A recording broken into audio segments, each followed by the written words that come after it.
Greetings and Holy Toledo, do I have to shave? Hold on, one sec. Greetings and fair tidings, YouTube. 'Tis I, Life in the Hammerlane, back again. Look at that. Much better. Um, so, before we start, right, just wanted to go over a couple of things real quick. So this is mostly directed at Mr. Ferguson. Hello, Paul. How you doing? Good to see you. Been here since day one, I'm pretty sure. Always love seeing you when you comment on my videos I put and stuff. Can't wait to see you when you say hello again. So, in my last talking video, where I mentioned about Let's Camera and stuff, you commented and you said that it would be pretty cool to see me set up some trailers down in Hagerstown and stuff. So, here's the thing. When I got to Hagerstown this Friday, that's usually when I have the most time. So if I do any of those videos, I'd be recording them on a Friday because I pick up my trailer and I go home. Most people, they just go home on Friday, and then they'll come back Sunday in the morning, and they'll strap their trailer in and go where they need to go. But what I like to do is, like, for example, Friday I was in, where was I? Springville, New York. I was in Springville, New York. And, so I'm like, I'll just go to Hagerstown, grab my trailer for Sunday night into Monday, and go home with it. So now instead of leaving at, like, 9 a.m. on Sunday, I don't have to leave until, like, 3 p.m., which is great. So, anyways, I tried doing load securement video with that trailer at Hamburg, but that trailer was an absolute mess. It was a catastrophe, and I was there at the DC for like 3 hours trying to get this thing tied on, because in the middle of it, right, so in the front, they had these big foam board pallets that stacked 2 of them high. It made my trailer like 13.6 tall. That's how big these foam board pallets are. But then behind it, right, they always stack lumber at the bottom in these big pallets. But on top of the lumber pallets, for whatever reason, they decided to stack, in this order, some short ladders, some long ladders, and some metal siding at the top.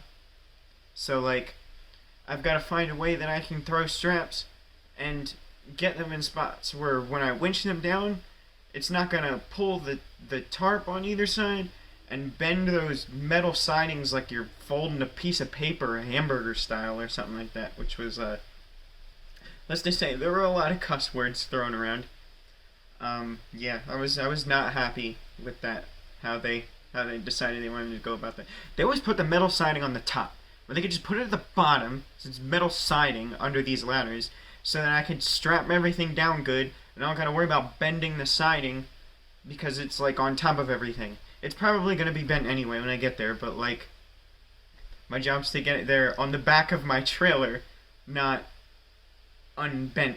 You know what I mean? If it's gotta get bent so it stays on the trailer, it's gotta get bent.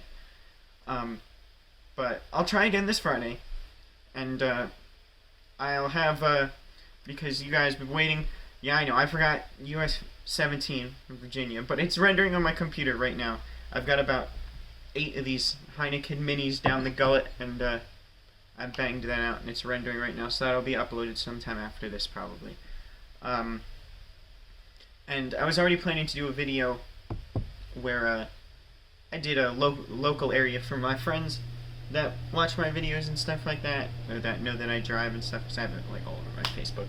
So, if all goes to plan, I'll have a load securement video, and 1 or 2 driving videos, the local one and the other one, that I'll probably either all put up this weekend or next weekend, if all goes to plan. But I say that, and my version of going to plan is basically as good as Dutch Vanderland from Red Dead Redemption. But, so anyways, yeah, today's topic is going to be autonomous features in trucks. So, when my truck, 7120, got booted out of commission, you know, it took the big dead, I was given a new 2022 International LT, 12-speed automatic. And this thing, right, they bought a couple of these from International as like a test to see what the drivers think, and it's got this sensor on the front of it. And this thing was gave me the most miserable, like, insufferable times of my entire time driving, like, anywhere in any vehicle, and it was ridiculous. It had like an auto brake feature, it auto adjusted like my following distance, and so like my speed stuff, it would limit it. Detected hills and stuff like lane departure. So like the auto brake feature almost got me into accidents like 3 times. I've almost been rear-ended when I had that darn thing,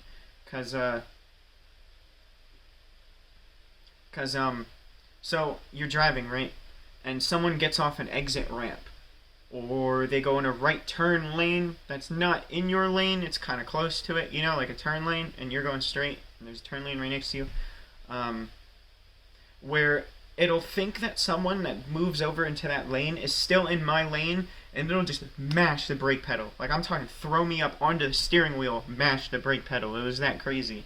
And I'd have to, like, judge whether it'll think a car's in my lane or not, and, like, press the gas to get off the cruise control, or else it would just smash the brake like that.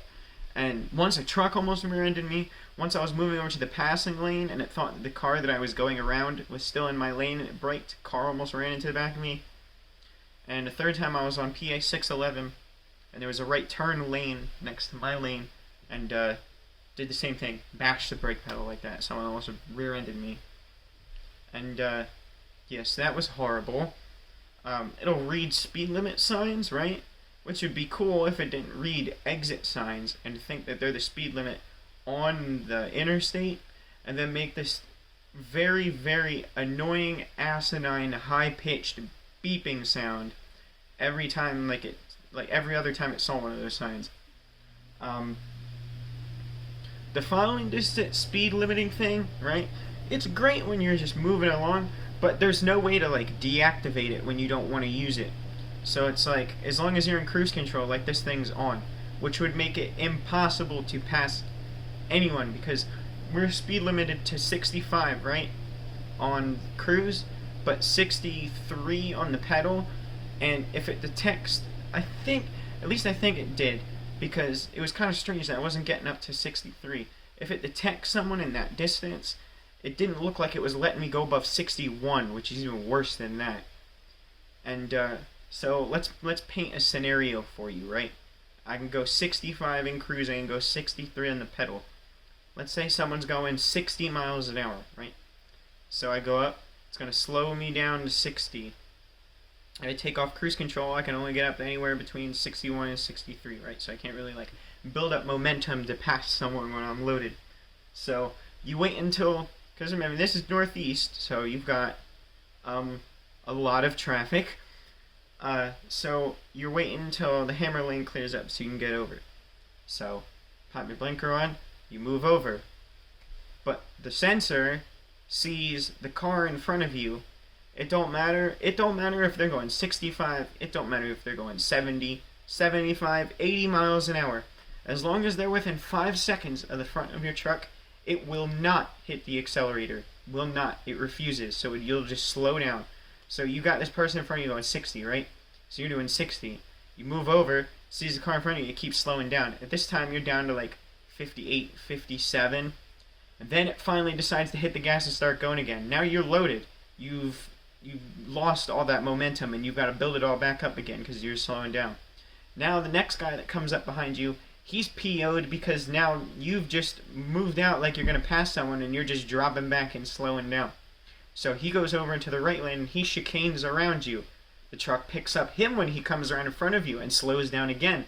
Now you're just in a constant stage of slowing down, slowing down, slowing down, stuck in the left lane while everyone's going around you, and you basically should have been standing still the whole time. And yes, that was not a fun time. I was very mad, which is why the only video I took in this truck was that US 17 in Virginia, because it was one lane and there was like nobody on it, so I could just go do my thing, and I didn't have to worry about no sensors going off, no bells, no whistles, no screaming, yelling, nothing. Like the lane departure was the worst. Like, we have a lot of construction zones up here, right? So anytime I go through a construction zone where they got cones in my lane, so I gotta scoot over a little bit, beep, beep, beep, beep, beep, beep, beep, beep, beep, beep, beep, beep, the whole time I'm going through this construction zone. And it's like, you can't turn it off. Every time it beeps like that for a lane departure, it cut my radio off, so it would like pause my music and start it again over and over again. And it was, oh my goodness. on entrance ramps. Sometimes it would go off. Like when the dotted lines end on the right side, it'll think I veer off and it'll beep at me. It was just so crazy. And so I told him, I'm like, give me a new truck. Like I'm not driving this thing. You know what I mean? Like I got my CDL, right, because I want to drive a truck. That's why I got my CDL. Having this automatic's already, you know, like I don't want to be too whiny about it, but I really liked my 10-speed manual.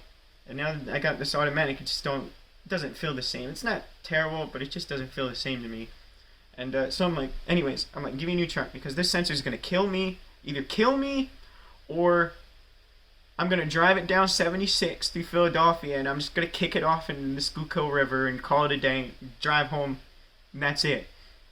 So they were like, okay, we'll get you a new truck. Like, don't worry about it. And I was like, all right, that sounds good. Sounds like a plan. So I got a new truck now. 9129. It's a 2019 10-speed with a Cummins X15 in it. Sounds very nice. And unlike this 12-speed, I can actually hear the jakes a little bit.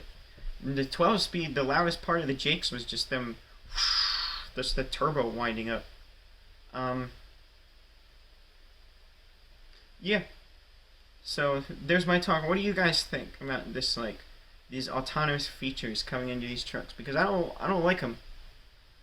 Like, I can see their purpose. Like, let's say you're out in like the Midwest, right, where you don't have any traffic, and a lot of it's just open road stuff like that. You know, then I can see its use. But when you're out here, where I'm driving places where I'm driving, like Baltimore, South Jersey, Philadelphia, it don't work. It just doesn't work like that. With the traffic that we got, that thing was a nightmare trying to do anything without it getting mad. So I went down to Pleasant Hill originally because I need to get Samsara put in my truck. Because if you look in the US 17 video when it's uploaded, I had a Qualcomm in it. And I told him, like, can you just deactivate the sensor? Like, I love the truck. The 12-speed had more power than my 10-speed did. Like, I like the truck. I just hate the sensor. The sensor, right, is like hardwired to it by the manufacturer. So you, like, if you deactivate it or deactivate any of the features, it deactivates cruise control completely. It's like come on now. So they should at least have a way that you can turn it off if you want. You know, because you got to use the manufacturer's software to mess with it. Same thing with the speed limiters and stuff. You plug it into a computer, the manufacturer's software, so there should be at least a way to turn it off if you don't want it on. But, like, I want to drive the truck. Like, I don't want some computer that obviously doesn't know how to drive a truck to try to drive it for me. And if that right there, that sentence I was dealing with, is any kind of sign as to how far along we are in the world of autonomous trucks, rest assured I have first-hand experience that they've gotten nowhere. And they let an autonomous truck out on the highway up here in the Northeast, it's gonna kill someone. Oh yeah, it's gonna kill someone, most definitely. Because I was driving the truck, and I almost killed people that were gonna rear-end into me because of that stupid thing. So, yeah, that's my story with autonomous trucks. There's new features that they're putting in. Because I made a post about it in my Facebook group, right? I'm in a Facebook group with a bunch of truckers and stuff, and they say that this is becoming commonplace in a lot of new trucks, and a lot of companies are buying into it because, whatever reason, it probably saves them money on insurance to have them in the trucks. But everyone's complaining about them. Everyone. I talked to another guy from a different company, he's got it. They don't even let him put manual mode on his automatic truck, which is mind-boggling. Like, when I'm driving that thing is so stupid. The automatic, when I'm going up hills and stuff, it'll just sit there and just bog down in 10th gear and until it decides it wants to kick it into 9th. And so I gotta sit there all the time and just smack it down, smack it up. I'm like, if I gotta sit here and I gotta shift this thing back and forth at a time, what's even the point of giving me an automatic? Just give me my 10-speed back, give me my shifter and my clutch, and let me drive it. Like, but it is what it is. But this this 2019 I have now, I like it. I tried doing a full video going from Hagerstown to Altoona, but I got, it was like 100 miles. I got within 12 miles of the destination, and my GoPro died. So that shows just about how stupid the batteries in GoPros are. But I think I can run it on AC, like plugging it into a charging cable, have it like plugged into my inverter behind me. I might be able to do that to record a smaller drive like that all the way through. It's longer than like an hour, 30 minutes, 2 hours, something like that. So we'll have to see. So yeah, that's what I wanted to talk about, my experience with autonomous truck features. So, you have any input, go ahead, comment away. You too, Paul. I don't know if you know if these things are a thing or not, but yeah, it's coming. Every single 2022 LT that the company's got those sensors in them. And I don't know how anybody that works with a company or works for any company willingly accepts to drive one of those up here in the Northeast. I have no clue, because it was an absolute nightmare, and I've never been so miserable. I've never been so miserable driving a truck as when I had that sensor on my truck. That was the worst. It didn't even feel like I was driving the thing anymore. Like, and the times that I was driving it, it was me trying to fight it doing stupid things. And braking and not wanting to speed up. Things like that. Alrighty, guys. It's gone on for 16 minutes. I think that's a good stopping point. So, I'll see you guys soon with US 17 in Virginia, which is rendering on my computer right now. It'll be done in a couple hours. Don't worry. And I will upload it tonight. I promise. And that's a real promise. Alright, guys. I'll see you around. Thanks for watching. Yep, bye.